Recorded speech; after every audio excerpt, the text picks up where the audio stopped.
Hi, I'm Mark with Timber by Mark. On this week's Today I Learned, we're going to talk about the H.N.T. Gordon 1/2-inch Dado Plane. We're going to go over on how to set it up and how to use it effectively. So, enjoy. On the front it has two knickers that'll score the material before it gets to the blade, and all this does is remove the waste.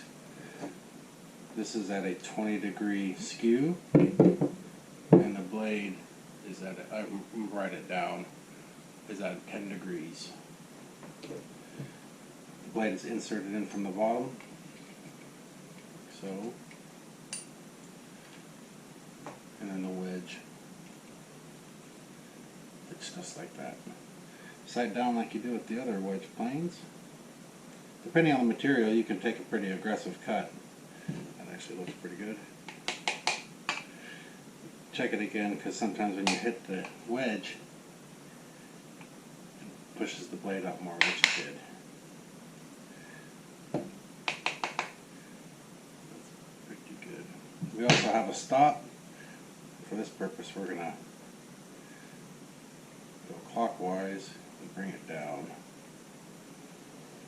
So there's our stop. There's our knicker. We're going to be using poplar, so I'm going to just go ahead and advance it just slightly, a little bit ahead of the blade.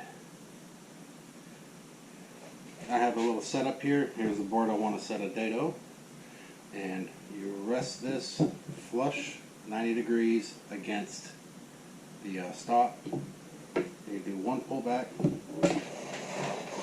and see how that scores, and then you just see how it leaves nice shavings. On the back, allow for a little bit more to break out. I put a little chamfer here, but you can still see that it broke out a little bit, so allow for that.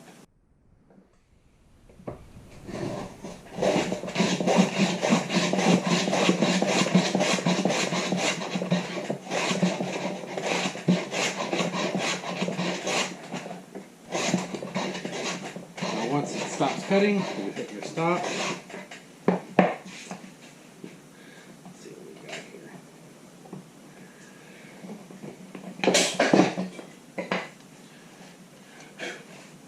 I don't have it perfectly square, but you would square that board up.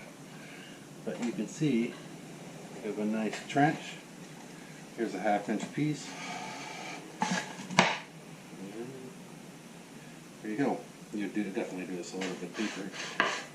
But if you need to make a quick dado, instead of setting up a dado stack or the router table, this is the way to go in my opinion. Thank you for watching. Please hit the subscribe button. Please follow us on Facebook and Instagram. We post some great stuff on there. Also, we stream 12:30 to 5:30 on Twitch TV. That's Central Time, Monday through Fridays. So I hope you all enjoy the video, and I'll catch you all next time.